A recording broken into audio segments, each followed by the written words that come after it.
lejos. Hoy vamos a hablar de un rey que tenía mucha mala suerte, un rey muy desgraciado, y que era el hijo de San Luis, el hijo de Luis IX de Francia, San Luis, un rey que, como sabemos, ha aparecido aquí en estas charlas muy seguido por distintas razones. San Luis aparece a cada momento. Primero porque era rey y era santo, lo cual es raro.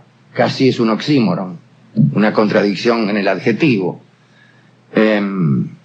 Segundo porque fue a las cruzadas.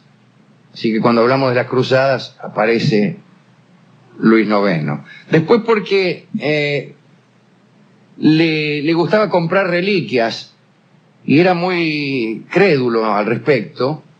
Y entonces, cada vez que hablamos de reliquias, es inevitable nombrar a San Luis como uno de los clientes principales de los vendedores de reliquias.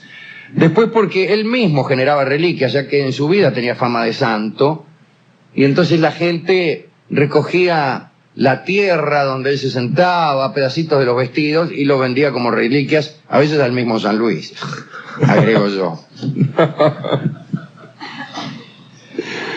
Después lo hemos nombrado por su casamiento con Margarita. Un casamiento que la madre del propio San Luis trataba de amenguar en el sentido de sus expresiones amorosas. Sí, los boicoteaba un poco. Sí, les boicoteaba los lances amorosos a Luis y a Margarita, los vigilaba, decía que esas cosas se hacían únicamente para procrear y que, bueno, y esas cosas que suelen decir algunas personas, generalmente las que no están involucradas directamente en el acto de la procreación. Bueno, hoy hablaremos del hijo de San Luis, Felipe III el Intrépido. Así que vamos a ubicarnos rápidamente en Francia, a mediados del siglo XIII, cuando todavía era rey Luis IX, casado, como hemos dicho, con Margarita de Provenza, y tenían un segundo hijo, el primero se llamaba Luis, que se llamaba Felipe, que era este. Un día de 1259, Luis IX lo convocó en privado al pibe, a Felipe, y le dijo que tenía para él una agradable sorpresa. Y el príncipe, que tenía 14 años, pensó que su padre iba a regalarle una espada y se puso muy contento. Dio las gracias por adelantado y Luis le dijo: hijo, os he prometido con la princesa Isabel de Aragón. Felipe le preguntó inmediatamente: ¿qué edad tiene esa chica? 11 años, respondió el rey Luis. Y el príncipe pareció muy decepcionado porque en el ardor de sus 14 años no le hubiera desagradado demostrar su virilidad a alguna dama de más edad. Varias veces había pensado en ello y su mirada se había fijado en los encantos maduros, si se quiere, de las damas de compañía de su madre, Margarita de Provenza. Por tal motivo le pareció que el regalo de su padre era insoportable y lo evidenció con un gesto de rechazo o de disgusto, o quizá de resignación. Luis IX intentó calmarlo, le dijo que la prometida era un encanto y que recién se casaría 3 años más tarde, así que, en fin, así que nada. No completó aquella frase Luis IX de Francia, así que dijo. Eso tranquilizó a Felipe, el hecho de que su padre no hubiera terminado la frase. Olvidó a su novia aragonesa y siguió persiguiendo, con su mirada por ahora, a las damas de la corte. 3 años más tarde, Felipe, en compañía de sus padres, se dirigió a Clermont, donde debía encontrarse con Isabel de Aragón. El primer hijo de Luis IX, como se ha dicho, también llamado Luis, se había muerto, y Felipe era entonces el heredero de la corona de Francia. Estaba nervioso, un poco furioso también, porque no podía, sabía que no tenía ninguna posibilidad de rehusarse a su prometida, aunque fuera una adefesio. Y ya se sabe que a falta de fotografías y ante los retratos no muy confiables, no había manera de saber lo que te tocaba. Y el tipo no lo había visto nunca, esta manera. En fin, el casamiento de todos modos era muy importante políticamente para Francia. Jaime I de Aragón, el padre de la chica esta, le otorgaba a Luis IX de Francia algunos condados, el condado de Forcalquier, Marsella, Milán, Béziers, y a cambio Jaime recibía a Barcelona. Eran épocas en que se estaban constituyendo lo que hoy conocemos como la nación francesa y la nación española, que tardó un poco más quizá que la francesa, ¿no? Mitad porque tenían a los árabes en el territorio. Pero aquí vemos cómo, entre tantas cosas que se están repartiendo, figura la antigua nación de Occitania, ¿no? Si calculamos bien, no hace mucho había sido destruida y arrasada por la cruzada contra los albigenses. Bueno, pero no importa. Estábamos en el casorio y yo me pongo a hablar de estas cosas. En el lugar donde se produjo el encuentro se reunieron más de 10.000 personas que querían ver especialmente a la chica, ¿no? A la muchacha que se destinaba al príncipe real. El primero en aparecer fue el rey Jaime, cabalgando un caballo blanco. Luego llegó una carroza, en la carroza venía Isabel. Apareció, entusiasmo general, qué sé yo. Felipe, que estaba ahí, no alcanzaba a verla, cogoteaba, se ponía en punta de pies para verla mejor. Y por ahí la vio bien, y parece que según los cronistas, Isabel era una hermosa morena, de bello talle, dicen en una involuntaria aliteración, y busto feliz. Pero es una adjetivación audaz. Busto feliz, o quizá una hipálaje. Claro, estaba pensando, ¿no? Claro. Bueno, un busto afortunado, dicen algunos también. Sí, pero la afortunada era ella, en cualquier caso, o el novio. Por eso afortunado que se rima. Sus ojos negros inmediatamente se posaron golosos. Ahí otra adjetivación audaz. Sobre los de Felipe. El muchacho no podía creer lo que veía, pero se estaba enamorando, va. El matrimonio se celebró al día siguiente, 28 de mayo de 1262. Cuando terminaron las fiestas, los recién casados abandonaron el lugar y se instalaron en Vincennes, donde vivieron felices durante 6 años. 6 años felices. Tuvieron 3 hijos, y uno de ellos era nada menos que el rey del que hablamos hace pocos días, el que iba a ser rey de Francia, Felipe el Hermoso, Felipe IV, que efectivamente era muy lindo.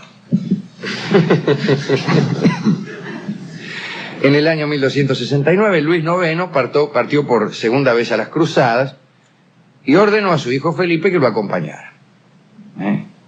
La mujer, Isabel, desesperada, quiso seguir a su esposo, soportó con enorme valor los peligros de la expedición, e incluso tenía fuerzas para cuidar a los caballeros cruzados que eran atacados por la fiebre. Su heroísmo causó la admiración de todos, no se quejaba nunca, ayudaba a los franceses que morían bajo las murallas de Túnez. Aquella fue una cruzada, pero muy desgraciada. Uno de los que murieron bajo las murallas de Túnez, por la peste en realidad, fue precisamente el rey Luis IX. Y por supuesto Felipe se convirtió en rey y pasó a llamarse Felipe III. El muchacho quiso continuar la cruzada. Durante varios meses intentó apoderarse de Túnez y al fin comprendió que era imposible. Decidió volver a su tierra. El regreso fue trágico. Primero, a lo largo de Sicilia, la flota real se vio envuelta en una tempestad. Varios barcos naufragaron, murieron 5.000 hombres. Al franquear el estrecho de Messina, Felipe, que es el que separa Sicilia de Italia, saben ustedes, Felipe suspiró con alivio. También Messina es un compañero mío de la conscripción que suele venir aquí. Ah, sí. Claro, y yo aprendí que el estrecho de Messina es el que separa Sicilia. ¿Qué tal, Cecilia? Cecilia es otra chica que también viene aquí, pero que no fue compañera mía de la conscripción. Éramos todos varones. Digo... Y fue estrecho. Claro, descubrí esta circunstancia geográfica gracias a un muchacho que trabajaba en el Ministerio de Marina, que tenía la siguiente monomanía. Relacionaba los apellidos con cualquier cosa. Con cualquier cosa. A él le gustaba relacionar los apellidos con algo, con algún suceso histórico, con el apellido de otra persona, con una palabra. E inmediatamente al oír Mesina, mejor dicho, cada vez que decía Mesina, él agregaba el estrecho que separa Sicilia de Italia. Está bien eso. Es una interesante monomanía. ¿Pero qué le parece? Stronati. Stronati en italiano quiere decir destronado. Ajá. Bueno, Mira. pero discúlpeme, me he detenido en esto cuando estábamos muriendo de a miles. La flota, después de aquellas catástrofes, llegó a buen puerto. Felipe suspiró con alivio, pensaba que habían acabado sus desgracias, pero 3 días más tarde, su amada Isabel, que estaba embarazada 6 meses, se cayó del caballo y murió. Antes de morir, indujeron un parto del que nació un niño que vivió 1 hora. Isabel tenía 24 años. El dolor de Felipe fue mayor aún de lo que había sido ya el dolor por la muerte de su padre, por la muerte de su mujer. Cuando tuvo que someter el cuerpo de su esposa, esto era terrible también, ¿no? Para trasladarlo a París a unos espantosos tratamientos que se acostumbraban a hacer en Italia. En fin, lo hacían hervir. No quiero abundar en estos detalles, pero había que dejar únicamente los huesos, ¿no? Y imagínense, llegó finalmente a París Felipe III con los féretros de su padre, de su esposa y del hijo que había vivido 1 hora, ¿no? La gente decía que el rey no había traído de la cruzada más que cofres vacíos y ataúdes llenos. Espantoso, espantoso. Durante algunos años Felipe estuvo sumido, naturalmente, en un profundo dolor. No hablaba con nadie. Quienes pretendían hacerlo reír solo conseguían violentarlo. Que un rey no hable con nadie es ciertamente un grave inconveniente nacional. Pero un buen día sintió que la viudez le pesaba demasiado. Se puso a buscar nueva esposa y eligió a María de Brabant, que tenía 14 años. Él ya tenía 30. Se casó con ella en agosto de 1274. María de Brabant era hermosa, era elegante, era instruida. El padre de la muchacha, el duque de Brabant, era poeta. Uy, qué bueno tener una novia cuyo padre sea poeta. Qué maravilla. Bien. Entonces, el duque de Brabant le había inculcado a la niña el gusto por las letras, y a pesar de su corta edad, calcule 14 años, María era inspiradora, lo cual es posible, y protectora, lo cual es más raro, de numerosos trovadores. No nos olvidemos que estamos en 1274, es la época en que alcanza su ápice la poesía caballeresca, la poesía trovadoresca, casualmente en aquella región de la que hablamos, en la Provenza, ¿no? En ese siglo, en el anterior, digamos, son estas cosas que casi culminan con el Dante. Entonces las mujeres eran protectoras, pero también inspiradoras, las Beatrices, diría Lugones. Las Beatrices, diría Lugones, ¿no? Bueno, el rey parecía tan enamorado que algunos grandes señores dieron en pensar que ella tendría mucha influencia sobre él y que por fin lo libraría no solo de su tristeza, sino también de un individuo de dudosa moralidad que había sabido captar la confianza del reinaldo. Este hombre se llamaba Pedro de la Brosse. Era un barbero, peluquero, de quien Felipe había hecho su chambelán y su primer ministro en tiempos de profundo dolor, como si el profundo dolor habilitara a los reyes para hacer ministros a los barberos, particularmente cuando estos barberos son, como en el caso de Pedro de la Brosse, verdaderos impíos. Bueno, colmado de honores, digo, Pedro se enriquecía de forma escandalosa a expensas del tesoro, discúlpeme, real. Pronto se formó alrededor de la reina, cuando apareció la reina, un grupo que intentó que el favorito cayera en desgracia. ¿Me entendés? Se casa Felipe III con María, esta joven e instruida dama, y todos dicen, este es el momento para hacer caer en desgracia a Pedro de la Brosse. Empiezan a rodear a la reina, imagínense, sugerencias, pero este Pedro parece que era un tipo muy hábil, y mientras algunos trataban de buscar su ruina, él se encargó de buscar el medio para separar al rey de su esposa. Y sucedió algo. Una tarde, el primer hijo que Felipe había tenido con Isabel de Aragón salió de la habitación de la reina María, luego de tomar un vaso de agua, se enfermó y se murió a las pocas horas. Pedro de la Brosse aprovechó y acusó a la nueva reina de envenenar al pequeño Luis. Dijo que la reina quería desembarazarse de todos los hijos del primer matrimonio a fin de asegurar la ascensión de los suyos al poder. La acusación llegó a oídos de Felipe. Imagínense, Felipe no podía creer en la culpabilidad de la mujer que amaba, le contó a María lo que había escuchado y la reina inmediatamente acusó al chambelán, a Pedro de la Brosse. Y Felipe no sabía qué hacer. Entonces, desesperado, le pidió al obispo de Bayeux que consultara a una adivina. Fíjese los métodos racionales del rey Felipe. No sabiendo qué hacer ante dos testimonios opuestos, mandó consultar a una adivina. Parece que esta mujer tenía fama de recibir revelaciones del cielo. Pero lo que no advirtió el rey fue que el obispo de Bayeux, a quien él había enviado a consultar a la adivina, era el cuñado de Pedro de la Brosse.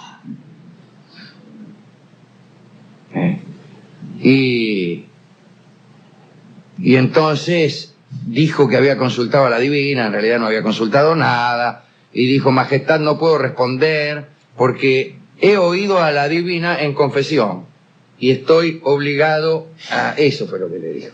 Estoy obligado a guardar el secreto. No que no la había oído, sino que la había oído en confesión y que no podía decir mal, no quería soltar prenda. Felipe lo quería matar naturalmente, pero bueno. Y le dijo, yo no te envié para que la confesaras a la adivina.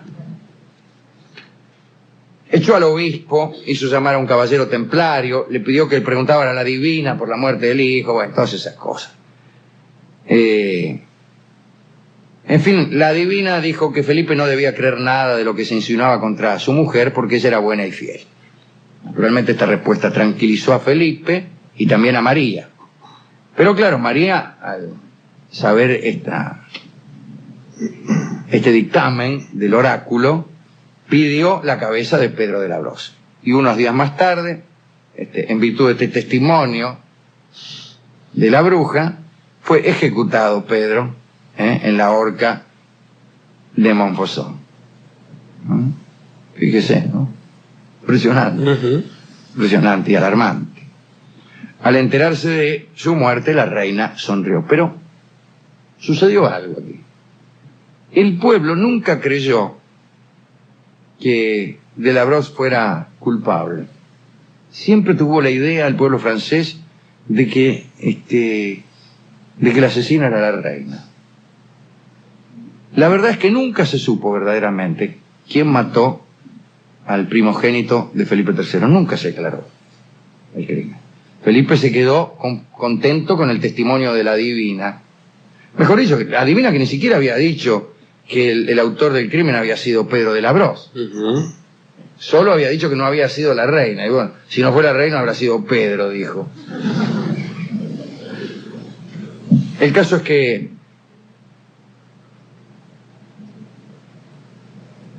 el rey quedó destruido, sufría frecuentes ataques de paranoia, se sentía rodeado de asesinos, y la verdad es que su vida había sido verdaderamente desdichada. Y su último acto fue casar a su segundo hijo, también Felipe, nada menos que Felipe el Hermoso. ¿Con quién? Con Juana de Navarra, de quien hablamos el otro día, aquella que se escondía en la torre de Nesle para encontrarse con otros muchachos. El 5 de octubre de 1285, un par de años después de la ejecución de Pedro de la Brosse, Felipe III inició la llamada Cruzada de los Catalanes, que fue otro desastre militar, un desastre militar que terminó con su vida. y lo mismo que su padre Luis IX murió apestado. Tenía 40 años de edad. Su sucesor, como sabemos, fue Felipe IV, el Hermoso, que tampoco murió bien, digamos. Vivió más que Felipe III, pero fue víctima de la maldición de Jacques de Molay. Fue el primero de los reyes malditos. ¿A quién dedicar esta charla acerca de este tan desdichado rey Felipe III?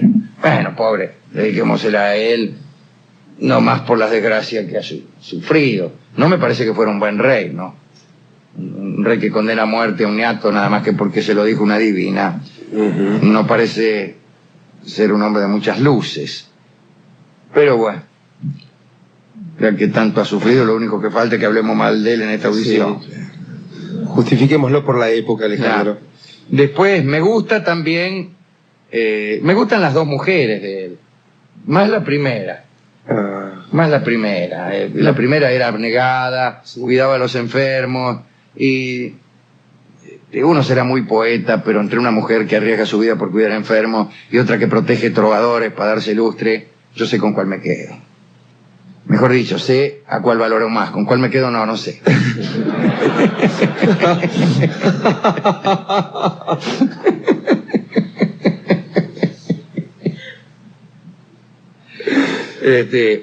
Y acá hay dos cuestiones que aparecen rosadas. Rosadas digo con Z, ¿no? La primera es la poesía provenzal y el petrarquismo, cosas que son muy caras a este que está hablando ahora, digo, la valoración de la mujer como inspiradora del artista, como artista y como valoradora de ese mismo artista, ¿no? Digo, en aquel momento culminaba una cultura en donde, por distintas razones que hemos explicado, y para las cuales me remito al maravilloso libro de Octavio Paz, La doble llama, la mujer ocupaba el centro de la vida espiritual. Bien, eso por un lado. Y por el otro, fíjese, en una época en que tenía lugar esa maravillosa revolución que da nacimiento al amor, tal como lo concebimos ahora, esa mezcla de carne y espíritu, al mismo tiempo notamos la importancia de los adivinos en aquel entonces, a punto tal que un testimonio puede dar lugar a una sanción capital. Esto nos remite al presente. ¿Cuál de estas dos circunstancias prevalece con más fuerza en nuestro hoy, en nuestro presente? El petrarquismo, el situar a la mujer como inspiradora, como motor de una actividad artística, espiritual y amorosa, esa consideración del amor como engranaje central del mundo, o por el contrario, este otro detalle de confiar ciegamente en los dictámenes de los brujos y adivinos. Me parece que la segunda. Sí. A lo mejor los brujos y adivinos han sido reemplazados por otras cosas, ¿no? Usted sabe que yo creo que no. Que hay brujos y adivinos que tienen ese nombre, ninguna otra cosa. No, Sí, cuando usted concurre a uno de esos lugares donde la divinidad está comprometida con los resultados de la quiniela, hay miles de personas, programas en la radio que prometen, qué sé yo, curación de enfermedades, adivinación del futuro, es comunica para las personas que nos hacen daños, postulan la existencia de estos daños. Y a mí eso me llama mucho la atención. Me llama la atención en esta época que presume justamente de refutar toda clase de leyendas. Sí, a lo mejor yo estaba por ahí pensando en el hecho de que hay ciertos juicios que sin pruebas sirven, sin embargo, para generar una condena popular, ¿no? También, pero eso es metafórico. Pero más allá de lo metafórico hay brujos de carne y hueso, en los que la gente cree a pie juntillas y no se hace ningún esfuerzo serio por desenmascarar esta colección de embaucadores. Algún día hablaremos de eso. Pues si hubiera alguien en el mundo, si hubiera alguien que tuviera alguna clase de poder, lo cual me permito dudar, pero suponiendo que las leyes del universo tuvieran vigencia en todas partes menos en un distrito, lo cual es, a mi juicio, lo más increíble. Pero suponiendo que así fuese, suponiendo que una sola persona en el mundo pudiera hacer imposición de mano, aún mediante procedimientos naturales que yo no alcanzo a comprender. Digo, estas personas quedarían imposibles de ser detectadas entre los millares de embaucadores. Si hubiera algún clarividente, inevitablemente lo confundiríamos con aquellos que dicen que ven algo y que no ven nada. ¿Y qué sé yo? ¿Cómo diferenciarlo? La única manera es poniendo en marcha algún procedimiento racional.